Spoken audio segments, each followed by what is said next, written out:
This is Akuma, a community located in Oru East, in Imo State, Nigeria.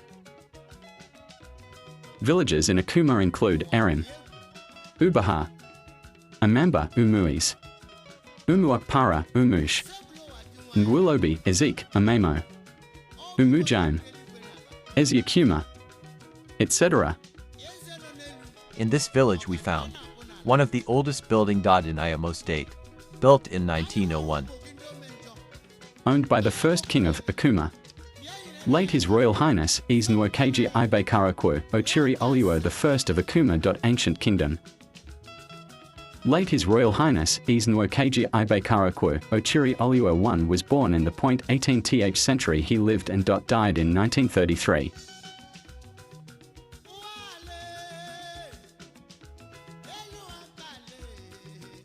Welcome to Erim Akuma. The home of King Nwokeji Ibeakaokwu.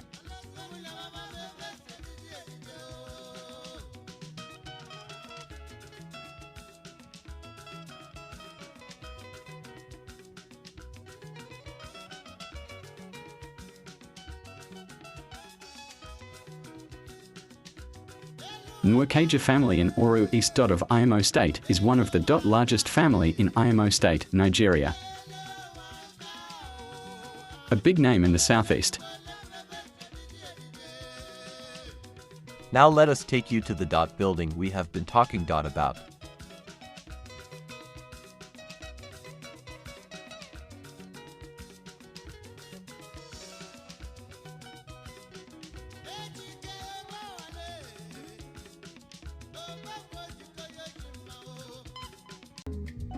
Igbo ekele m unu.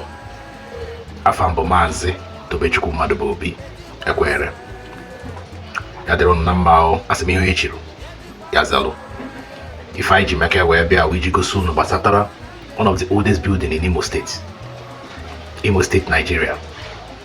This building dị na Akuma, Oru East, Imo State. Ihe a bụ ụlọ late King Nwokeji Ibeakaokwu.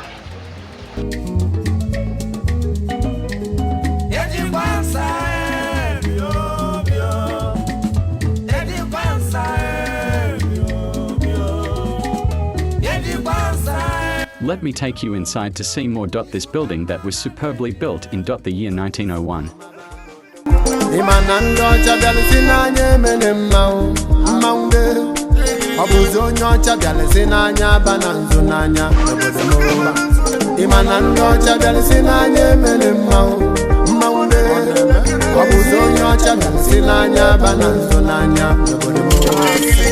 Agabani so na mao imana achọba afụ n'ọbụzi mmụọ mgbede ike n'ọbụkwa mmao imana ejebeje n'so na mmụọ ajọfịa n'so na mmao imana ekwube ekwu n'ọbụzi mmụọ ijele n'ọbụkwa mmao anyị pụta ụtụtụ weta ọjị anyị kpọkụzi Olisa kelu so onye si na aja zọlụ nsị. Anyị na-aga n'obi ma bụ ofu onye so na ndị okenye ndị dị ndụ ugbu a bụ Chief Tobias Nwokeji ka ọ kọrọ anyị ọtụtụ ihe ya bụ ka ị gee ntị ofụma. Ụlọ ihụrụ ihe ndị ọcha arụrụ ya Nwokeji 1910 1901 arụzie nwoke mgbe aha sị Nwokeji bịa nga na ọ ga-ebi nda nke ọ chụpụrụ ndị awụ na ụjọ ebi ndị ọcha ahụ abịa nga arụ ọrụ ahụ ụlọ up to this moment is one of our monuments. I domine bani. One one photo lele. I see the queen. Na ko the water. No. Okomaka ulo de ke naji. Ulo na papa m. His Royal Highness late Nwokeji Ibeakaokwu, Ochiri Oluo the first of Akuma, ancient kingdom. Maka gbanwa bụ na okwu adị anwa ọ ya bụ ihe ndị oyibo na-akpọ history. That building ị na-ahụ ebe ahụ that building 1901. Ọ bụ upstairs, one of the first upstairs around this vicinity.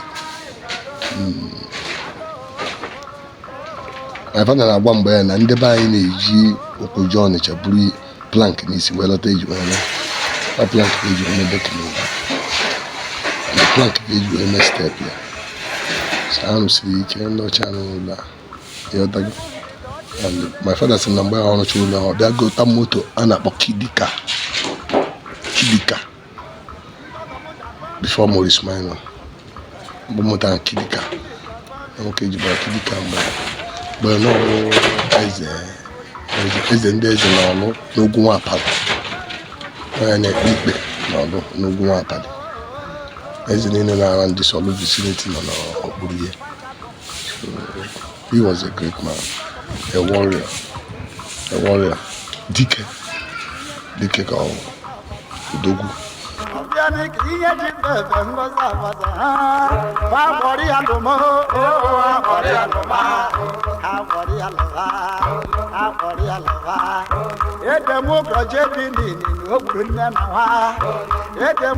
Igbo ndị ma njem ọnụ asị m ya dịrị nwoke mma dịrị nwaanyị mma eje alọ n'o ije anyị ije ewele ya dịrị ndị awọ mma dawa ide mmiri dịrị ndị akụma mara mma talụkwanụ